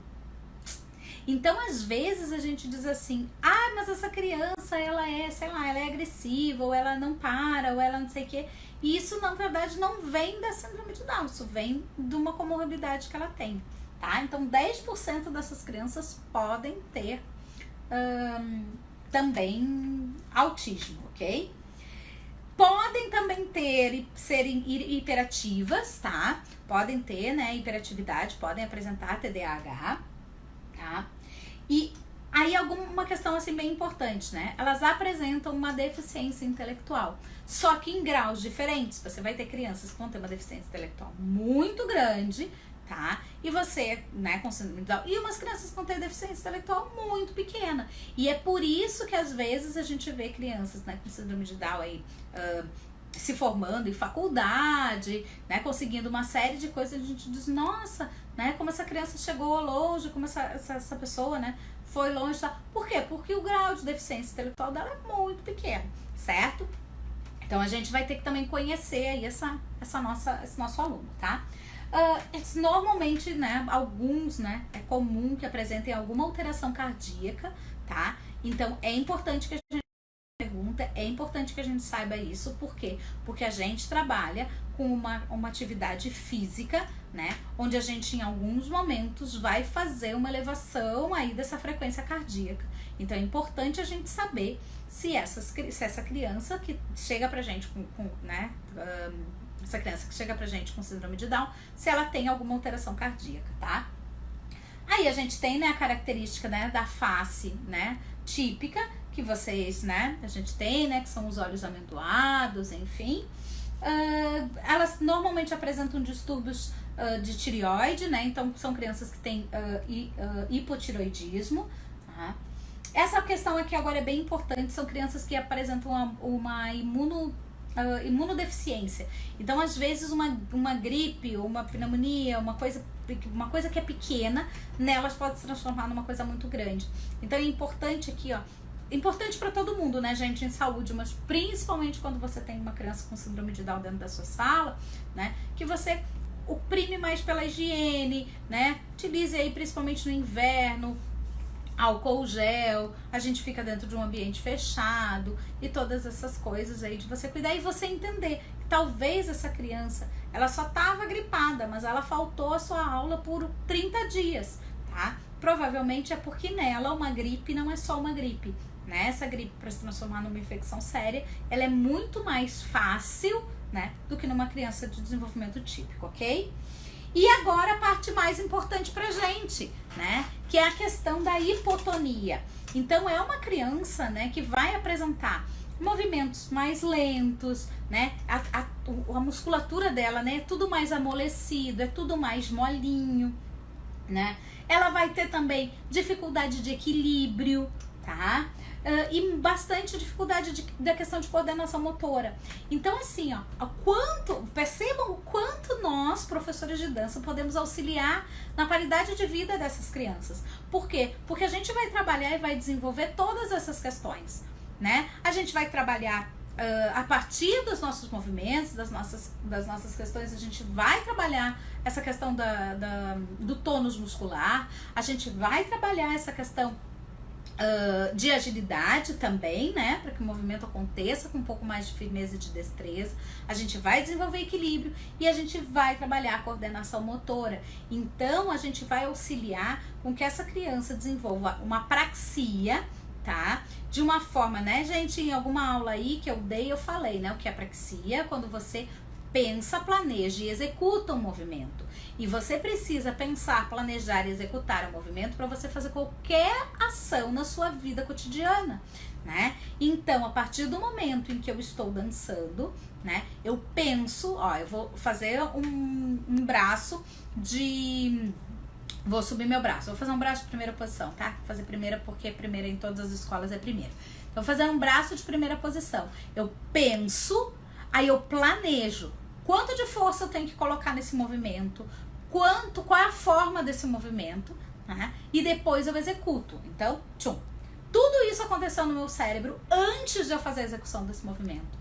Tá? Então a gente vai dando essas questões. Então eu dou o quanto de força e onde é que eu ajudo essa criança nessa vida dela? Quanto de força ela precisa fazer para pegar o café da prateleira do armário da casa dela, sabe? Quanto eu ajudo essa criança para ela saber o quanto de força ela precisa imprimir para segurar, por exemplo, um mamão quando ela for na feira comprar, né? Falei do mamão, que o mamão é molinho, né? Se eu imprimo muita força, né? Eu só imprimo pouca força, ele é pesado, mas eu não posso imprimir força demais. Então, tudo isso a gente vai trabalhando com esse controle de movimento dentro das nossas aulas com essas crianças, tá? São crianças que normalmente apresentam um atraso no desenvolvimento neuropsicomotor, gente. Então, lembram quem assistiu aí algumas outras aulas minhas, onde eu falo de qual é o processo todo de neurodesenvolvimento? São crianças que demoram mais para caminhar, né? Demoram mais para engatinhar, demoram mais para... Todo o processo do neurodesenvolvimento é mais lento, tá? Ele demora mais para acontecer, tá? Mas é importante que a gente consiga, né, ir trabalhando essas questões com essa criança. Então, assim, a gente trazer essas crianças para a gente ter o privilégio, na verdade, de ter essas crianças para a gente poder transformar a vida delas através daquilo que a gente faz, é muito importante, tá? Então, todas essas atividades você vai conseguir trabalhar com essa criança, atividades que desenvolvam tônus, tá? E você não pode querer esperar dela, então, tá? Que é isso que eu digo, que a gente não pode querer normalizar, entende? É uma característica dela, né? Então não adianta eu querer esperar dela, por exemplo, nas 2 primeiras aulas que ela faça um GT riscante com toda a energia do mundo parando a 45 graus lá no ponto máximo do seu, né, no risco do GT. GT, voltou. GT, voltou. Não vai acontecer, gente, ó, hipotonia. Então eu vou precisar fazer muito trabalho antes para que ela consiga fazer, né? Aí ela não vai fazer GT? Vai, mas talvez ela não vá fazer o GT com a mesma qualidade de movimento do GT das outras crianças.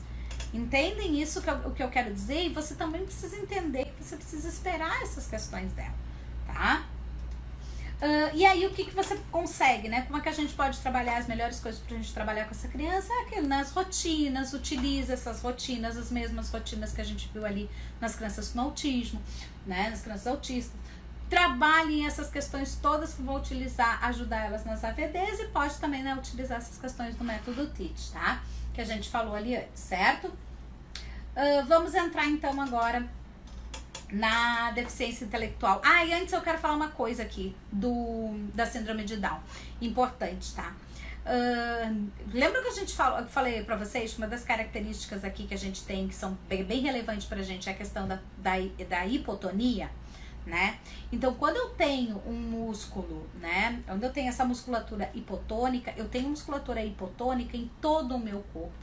E é por isso, claro, além de formato de céu da boca e tudo mais, né?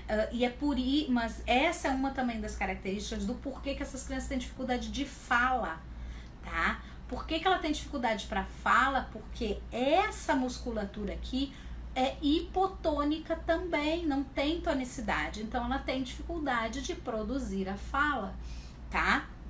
E aí você vai ter que ajudar, né? Ajudar no sentido de, talvez, seja uma criança que você vai ter que ir entendendo, você pode dar opções, você pode conversar com ela dando opções quando você não entende, tá? Isso é uma dica boa até para quem trabalha com criança com criança autista, tá, gente?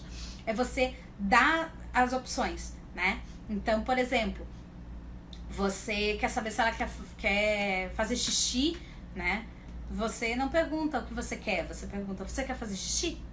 E ela vai dizer sim ou não. Se você não entendeu o sim ou não, você pode dizer pra ela, ó, aqui é o sim e aqui é o não. Mostra pra mim. E aí ela mostra, tá? Ou você, né, coisas que você precise colocar pra ela, você pode dar a dica, né? Como foi o seu domingo? Foi legal? Ou tava chovendo ou tinha sol? Né? Se a criança não consegue, você dá alternativa, você entende que você dá alternativa para ela poder te responder? Resposta binária, tá, gente? Eu não preciso ter elaboração de pensamento. E isso vai acontecer agora quando a gente vai falar com as crianças com deficiência intelectual, tá bom? Então, por exemplo, pé de palhaço ou pé de bailarina, né? Se a gente quer fazer, né, pé de palhaço, isso aqui é um pé de palhaço ou é um pé de bailarina, né? Aí você pode mostrar o pé e você pode ter duas imagens, né? E ela ter que apontar pra você qual é, né? Ou mostrar, enfim, tá? Então, alguns recursos, quando a gente tem crianças autistas não verbais, uns recursos que a gente consegue utilizar, tá? Deficiência intelectual, gente, o que vem a ser a deficiência intelectual, né? A deficiência intelectual é quando a criança apresenta, né, um prejuízo no domínio intelectual, certo? De funções cognitivas, da elaboração e da abstração, tá? Gente, eu vou pedir uma licença só pra tomar uma aguinha que tô ficando com a garganta seca.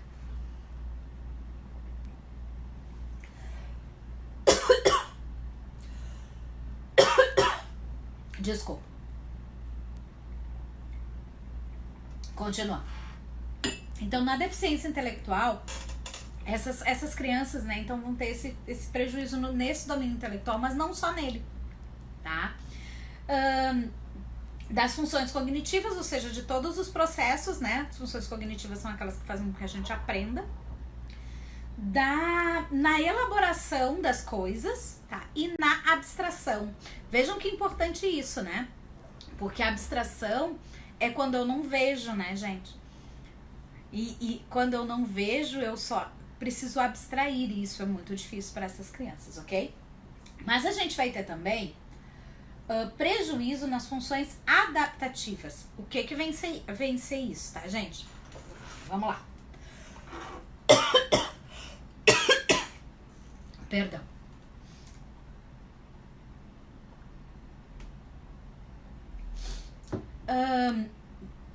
A gente tem 3 domínios de funções adaptativas e são essas funções que vão colocar definir, na verdade, o nível de deficiência, o grau de deficiência intelectual que essa criança tem, tá? Porque assim como o autismo, a deficiência intelectual, ela também tem níveis, tá, gente? Então, segundo o DSM-5, tá?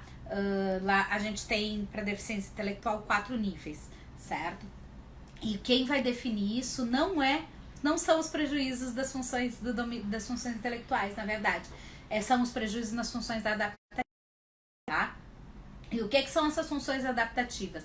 As funções adaptativas do domínio conceitual. Então, são crianças que têm dificuldade na compreensão dos conceitos, tá? Elaboração do simbólico e do abstrato. Então, o que vem a ser isso, né? São crianças que vão ter muita dificuldade de conseguir entender o conceito de uma coisa. Então, gente, a gente precisa de conceito para quase tudo, certo? Então, e aí, ainda se ela tiver que imaginar esse conceito, pior ainda, né? Então, são crianças onde eu vou ter que trabalhar com muito recurso de material concreto, certo? Para que ela consiga entender as coisas que eu quero que ela faça, né? Então, por exemplo, eu quero que ela pule, né? Faça um salto mais alto. Talvez eu precise colocar alguma coisa pela qual ela precise saltar por cima, para que ela possa entender, porque senão ela vai ter bastante dificuldade. porque ela não entende o conceito de mais alto, né? Então eu vou ter que usar outro recurso para fazer com que ela entenda esse conceito, tá? E essa elaboração do simbólico, então o faz de conta, tudo isso vai ser muito difícil, tá? Prejuízo nas funções adaptativas do domínio social, né? O que são essas funções do domínio social? Como lida com os outros. Então ela vai ter dificuldade nessas questões de relacionamento social, de como conseguir lidar com as outras pessoas. Então talvez ela queira chamar a atenção de alguém, talvez ela queira chamar a sua atenção, talvez ela queira falar com você, tá? E ela te dá um tapa em vez de te chamar. Por quê? Porque ela tem dificuldade, né, prejuízo em como que ela lida com isso, né? E aí de alguma coisa que alguma vez ela usou e deu certo e chamou atenção e conseguiu chamar a atenção de alguém. Ela vai repetir com você, tá? E então o que a gente precisa fazer? Ensinar que dessa maneira, essa não é a maneira mais adequada, existem outras maneiras adequadas de fazer isso. E como que a gente vai fazer isso para uma criança que tem dificuldade de entender conceitos? A gente vai precisar mostrar isso de alguma forma. Os cartões que eu falei lá antes, a gente pode usar os mesmos cartões para que ela consiga enxergar isso e entender, ok? E ela tem dificuldades e prejuízos no que se chama de domínio prático. O que é o domínio prático? É conseguir fazer as coisas da vida, tá? Todas as coisas da vida. Então, como que essa criança, né, se coloca para conseguir fazer as coisas? E aí a gente entra aqui, né, das AVDs. A gente entra na mesma questão que a gente entrou lá quando a gente estava falando das crianças com síndrome de Down, a gente estava falando com as crianças com as crianças autistas. Como que essa pessoa, como que essa criança vai conseguir ter esse grau alto, né, de desenvolvimento, de autonomia, né, se ela não tiver? Então, através das nossas aulas de dança, a gente vai conseguindo trabalhar todas essas habilidades, né, todas essas funções nessas crianças. Então, por exemplo, né, quando eu falei pra vocês, ela precisa escovar o dente, ela precisa saber o quanto de força ela tem que medir nesse braço para que ela possa escovar esse dente. Ela precisa comer, ela precisa quanto de força vestir, né? Olha o movimento que eu faço quando eu preciso me vestir. Olha o movimento que eu faço quando eu preciso me vestir. Eu mexo as pernas. É a mesma movimentação que eu tô fazendo lá na aula quando eu tô brincando de macho soldado, por exemplo. Não tenho que levantar minha perna para fazer um retiré. É a mesma movimentação que eu preciso fazer para vestir a minha calça, certo? Então, a gente vai conseguindo dar habilidades, né? A gente vai treinando habilidades motoras nessas crianças para que elas consigam executar as questões do domínio prático e consigam executar e fazer as AVDs, né? As atividades na sua vida. Então, gente, o que eu digo assim, que eu acho que é bem importante da gente ficar com isso bem fixado na nossa cabeça, né, é que quando um pai e uma mãe, né, coloca uma criança que tenha essas alguma deficiência, alguma síndrome, algum transtorno na nossa, tá? Normalmente o que esse pai e essa mãe querem é que através daquela atividade essa criança se inclua melhor na sociedade, ela aprenda essas atividades, ela aprenda coisas que vão fazer com que ela melhore, com que ela tenha mais qualidade de vida, tá? Consequentemente, se ela vai dançar bonito, se ela vai virar uma bailarina profissional, isso tá lá em última instância, sabe? O que vem primeiro são todos esses pequenos grandes passos que essa criança consegue dar a partir do momento em que ela tá fazendo a aula de dança. Então, vocês imaginem, né? Eu vou precisar que essa criança consiga conversar com pessoas, eu vou precisar que essa criança consiga, sei lá, se expor de uma determinada forma em alguns momentos da sua vida. E a partir do momento em que eu fiz todo um trabalho, que essa criança subiu em cima do palco, que ela tava lá conversando, né? Que ela tava lá se apresentando, né? Eu tô criando um passo gigante para essa criança poder fazer isso em outros momentos da vida dela, quando isso for necessário. E isso para um pai e para uma mãe, tá? Porque agora eu vou falar de uma questão que eu acho que é bem importante, que é esse acolhimento da família. um pai e uma mãe com uma criança que tem qualquer tipo de deficiência, tá? Qualquer síndrome, qualquer transtorno. O que o pai e essa mãe querem é que essa criança tenha tanta autonomia, porque a primeira coisa que passa na cabeça de um pai e de uma mãe, quando isso acontece, né? Quando você tem essa notícia, quando você sabe, quando você descobre, porque aqui nós temos várias coisas diferentes, né? São coisas que podem acontecer, né? As deficiências às vezes podem vir, uma deficiência físico-motora às vezes vem de né? Essa criança não nasce, né? A pessoa não nasce, isso acontece, né? Depois, por um acidente, enfim. Mas o pai e a mãe, a primeira coisa que pensam é: um dia eu não vou estar mais aqui. E aí, como é que vai ser? Então, esse preparo todo antes, né? E tudo aquilo que a gente puder ajudar para que essa criança tenha o máximo de qualidade de vida, o maior grau de autonomia possível, tá? É o que o pai e a mãe dessa criança estão buscando quando eles buscam a aula de vocês, tá? Então vocês veem assim, ó, o quanto os processos imitativos são importantes para a aprendizagem, tá? E essas crianças vão ter dificuldade de processos imitativos, então as aulas de dança vão auxiliar nisso, porque você ensina essa criança a imitar, né? Todas as questões motoras, gente, a parte motora é a parte que nos dá alicerce para tudo que a gente tem na vida. Todas essas crianças apresentam dificuldades motoras e a gente vai trabalhar tudo isso dentro da aula. Tá? Então, eu posso trabalhar essas questões fragmentadas, né? Essa criança não vai conseguir, de repente, me fazer algumas coisas com um grau técnico de execução muito grande, tá? Mas ela vai fazer dentro daquilo que ela consegue fazer, tá? Então, é importante isso, tá? Aí eu trouxe, assim, alguns cuidados que eu acho que são bem importantes da gente pensar, né? Que quando a gente está trabalhando com inclusão, é a questão da adequação da turma. Isso é uma pergunta muito frequente que as pessoas me fazem, né? Ah, mas e aí?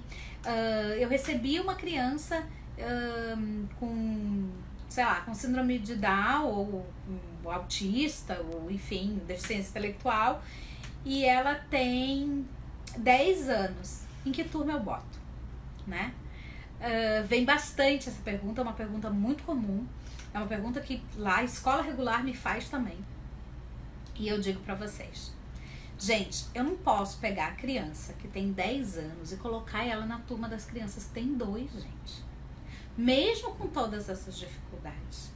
Porque ela tem 10 anos, ela não tem 2. Ela não tem que ouvir. Agora eu vou dar aqui um exemplo bem maluco, tá? Ela não tá mais na época ou no momento de ouvir Galinha Pintadinha. E a criança de 2 anos ainda tá pensando nisso. Certo? Ah, mas ela tem lá tem. Mas se eu sempre fizer, eu vou pegar um exemplo maior ainda, né? Pegar uma adolescente de 14 anos, com um corpo de 14 anos, com toda uma mudança né, fisiológica de uma criança de 14 anos e colocar numa turma de uma criança de 5. Isso não vai. Você entende que você não tá ajudando essa criança? Isso não é incluir. Isso não é incluir, tá? Você vai pegar essa criança e... mas aí tem que colocar... Não, você vai ter que colocá-la numa turma que estiver começando. Então, por exemplo, digamos que eu tenho uma criança que está chegando com 8 anos, né? Você vai ter a turma das crianças de 8 anos que estão fazendo aula desde os 2 e você vai ter as crianças que nunca fizeram aula na vida, né? Então, você vai colocar ali com as crianças de 8, de 7... sabe? Você não vai colocar com as crianças de 2. Porque se você colocar com as crianças de 2, tá? Primeiro que os estímulos não vão ser adequados. Segundo, porque cai por terra tudo aquilo que eu falei pra vocês, né? Da aprendizagem com os pares, de toda essa noção que a gente tem. Então, talvez eu precise fazer adaptação das coisas, né? Dos passos, do conteúdo, do currículo que eu tô ensinando, né? Pra aquela criança. Então, por exemplo, se eu tô...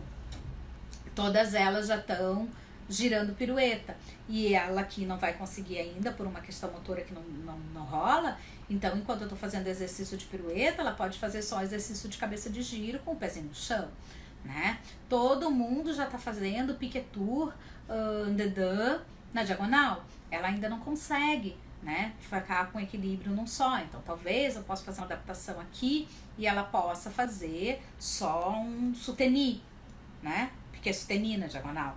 onde eu tenho os 2 pés, isso ela consegue fazer. Então, isso é adaptação, gente. Mas eu pegar essa criança e tirar ela daqui, né? Ela tem condições de estar na turma de 10... Não, ela tem 10 anos. E eu colocar ela lá na turma das crianças de 5, né? Você não tá fazendo inclusão. Isso não é incluir, né? Isso não é nem fazer com que essa criança evolua, porque ela não tem como evoluir. Certo? Por quê? Porque o referencial dela também sempre é de uma criança menor, sabe? O mesmo acontece quando a gente pega um adulto, por exemplo, com síndrome de Down, e você começar a falar com ele como se ele tivesse 5 anos. Ele não tem 5 anos. Ele tem a idade que ele tem, né? Então a gente precisa adaptar as coisas de acordo com essa realidade, tá? É claro, talvez essa criança de 8 anos, quando ela tiver 9, quando ela tiver 10, ela vai precisar continuar sempre na turma iniciante, ao passo de que os outros colegas estão indo para a turma mais avançada, digamos assim, né? Talvez ela consiga acompanhar. Talvez ela se torne um prodígio no balé. Talvez ela desenvolva muita habilidade, né? Esses dias eu vi uma reportagem, né? Que menino autista, bailarino, parará, né? As crianças autistas têm essa questão de às vezes terem um hiperfoco e terem um talento específico muito grande para determinadas coisas, né? Mas não, nada impede, entendem? Mas o que eu tô querendo dizer é que, né? Talvez vai muito de criança para criança, mas isso de colocar a criança numa turma de crianças muito menores, sabe? Você não tá ajudando essa criança, ok? Você não tá ajudando ela, certo? Focar nas potencialidades, então olhe para aquilo que a criança sabe fazer de bom, não olhe para as coisas só que ela não sabe fazer, tá? Olhe primeiro para aquilo que ela consegue fazer, para que depois você possa olhar para as coisas que ela tem dificuldade, e aí você vai trabalhando e mostre para essa criança e para todas as outras, né, o quanto ela pode evoluir, tá bom? E o quanto ela conseguiu evoluir, né, dentro do seu processo, né? Nossa, hoje você estava assim, agora você já melhorou um pouco mais, e aí você vai mostrando, tá? E pensa sempre nisso, que o desenvolvimento dessas crianças é para a vida, não só dessas, de todas, né? Não só da criança que tem deficiência, mas de todas as outras crianças, tá? E o acolhimento da família, gente. Eu vejo muito assim, ó, quando você recebe uma criança que tenha, né, uma deficiência ou uma síndrome, você recebe antes de tudo, você recebe uma família. E essa família normalmente chega para você muito doída, né?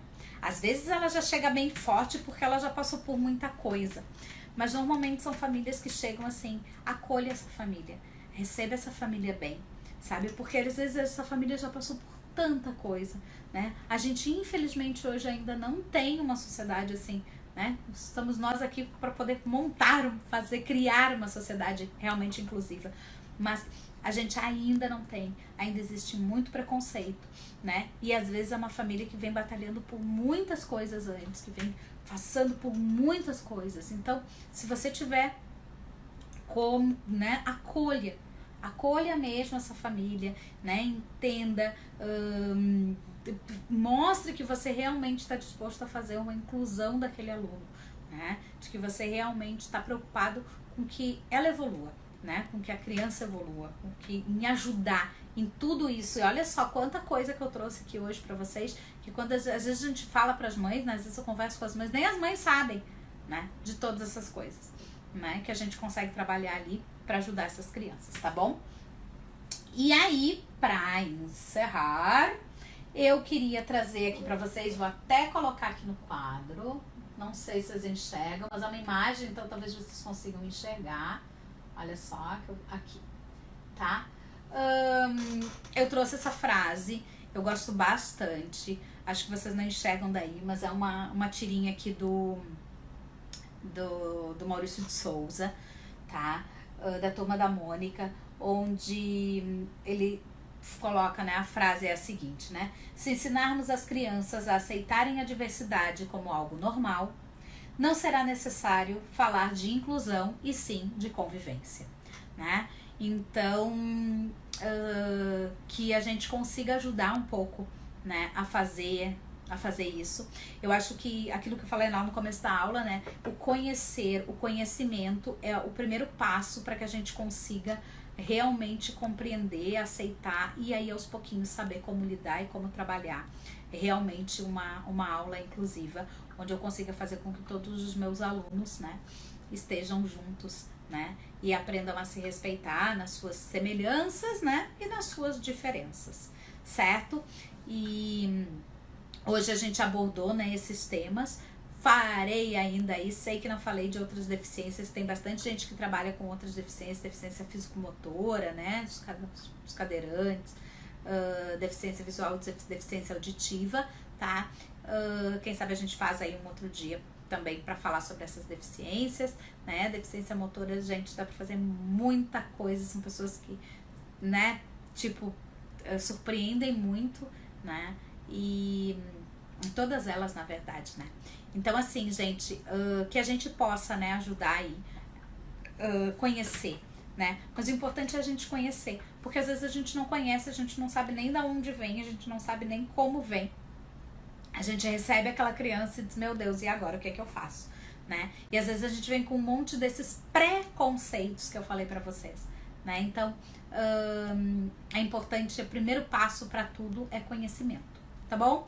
Espero que eu tenha conseguido ajudar aí um pouquinho para vocês hoje, tá? Se vocês tiverem perguntas, eu já me alonguei pra caramba aqui nessa aula, mas se vocês tiverem perguntas, quiserem saber coisas, enfim, podem escrever, colocar nos comentários, mandar no direct, mandar no Messenger, enfim. Fiquem à vontade para fazer as perguntas de vocês, tá? E as dúvidas que vocês tenham. Tá bom, pessoal? Agradeço muito, né, a presença aí de todo mundo hoje. Espero ter contribuído um pouquinho aí nas dúvidas, nas questões, nas coisas aí de vocês, ter dado algumas ideias de como vocês lidarem. E espero que a gente consiga juntos, né, transformar cada vez mais vidas através da nossa paixão, que é a dança. Certo, galera? Então, fiquem com Deus, tá? Tudo de bom. Beijinhos e tchau, tchau!